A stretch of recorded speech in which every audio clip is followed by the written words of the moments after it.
And we're into the Thames Challenge Cup again now. An event for Club 8. Curlew Rowing Club featured only 20 or so minutes ago. Well, now we have their 8 on the Bucks station.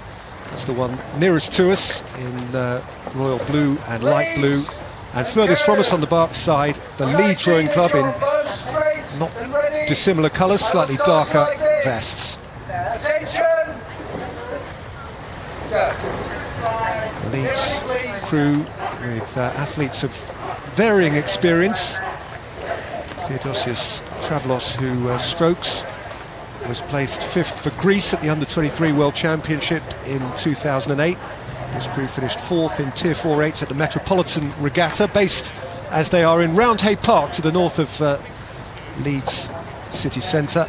And this is Curlew's first involvement in this event since 2012, when, oddly enough, their A's beat their B's before losing to Thames. And away they go. And once again, we take the chance to examine their speed from the start and their immediate ability to energise and gather speed. Yeah, it looks like Curlew's got the better of the start here. Quite hard to call the form of these two crews going into the race. Neither had the most spectacular season. Leeds having to qualify through the qualifying races we were just mentioning there.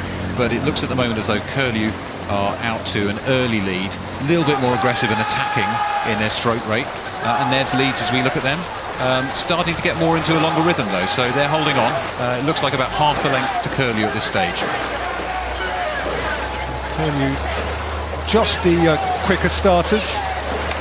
We saw them just half an hour ago or so, when we saw their club represented in the Wifold Challenge Cup, where they had a fantastic race against Bedford. But the 8 here have got away just a quicker, but this is developing into something both fast and very competitive. Well, these first day races are a gamble. You don't know the quality of the crew you're up against necessarily. I think that's true here. And so the question is, how hard can you go? How aggressively do you go out of the blocks? Can you get a lead? That means the opposition is broken, or will that be too expensive? And this is the point in the race when the legs are burning and the lungs are bleeding and you're really starting to question whether you can do it. And it looks as though Curlew are starting to break through and try to break into clear water over Leeds.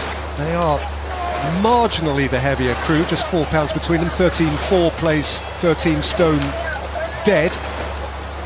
And whenever I deal with the rowing fraternity and speak to people like you, Matt, I often ask the question about weight and whether you consider it a key factor or not. Is 4 pounds average a key factor? I think no, certainly not at this level, and generally not at all.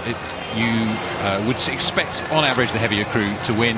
A tailwind as we've got today reduces that advantage, but better rowing, more in sympathy with the boat, more in sympathy with each other has the edge. And it looks here as though it's still relatively close. Leeds are putting up a good battle against the Curlew crew.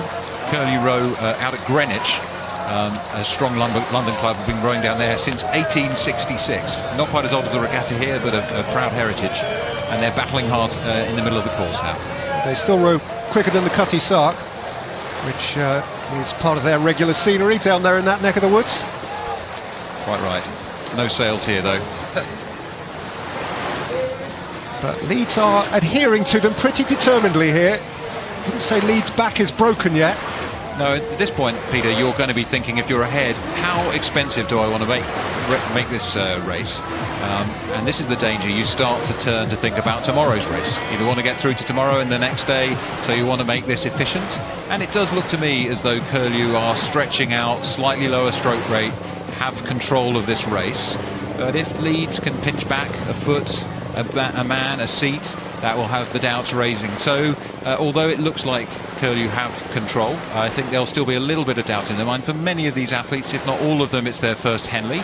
And one of the other things that's difficult about this course, it's not 500 metres, 250 metre mark, so you know exactly where you are. It's quite easy at this point to be in what they call the Badlands. You don't quite know where you are, how far have I got to go, and you can see from the overhead shot there's quite a degree of overlap now, so those doubts will be in the minds of those oarsmen. Leeds have brought it back to a fair extent, and actually this aerial picture tells the story more than adequately for us. Leeds have made up some ground over the course of the last 100 metres or so. Is that peculiarity of distance a a genuine issue? Well, I think you see it even in the Grand, which is the open event for international crews. We've seen the German 2 years ago being beaten by the Brits against the form in the season, I think partly because of the home advantage and partly for just familiarity with the course. It's an extra 200 odd metres over the standard 2,000 metre difference, so it's 2,112 metres to correct myself.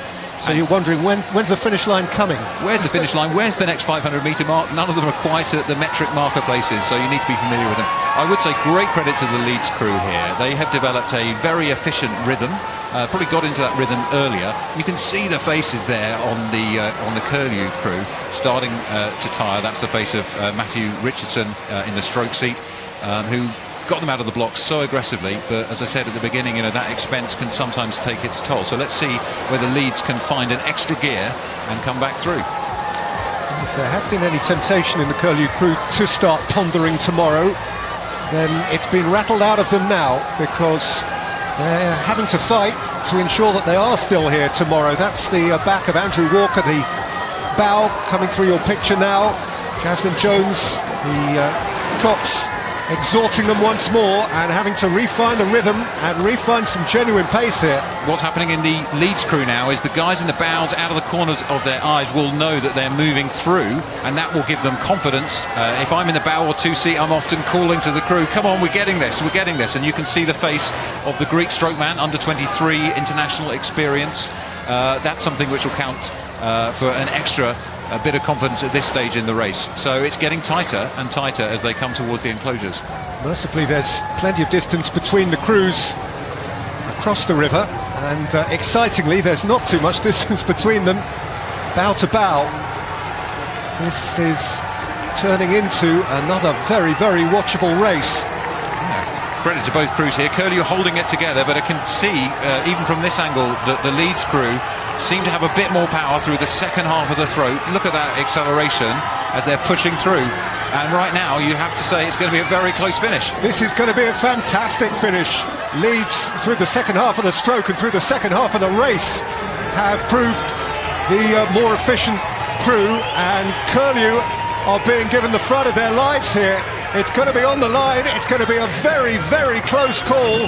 Whoa. They are bow next to bow, shoulder to shoulder, eyeball to eyeball. Who has it? That is a terrific race. I think the Leeds crew, by the looks on their faces, they pass us in the commentary positions, think they've got it. We'll have to wait for the official verdict there. I couldn't call it. I thought it was slightly Leeds, but let's see what the umpire says. Photo finish. That was thrilling racing. Thrilling racing. Now then, Boris, what are you hearing?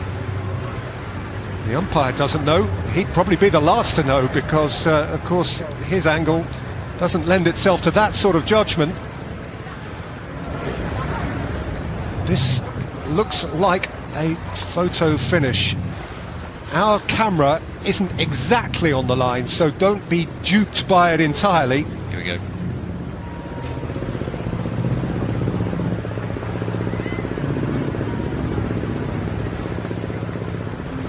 I'd be guessing.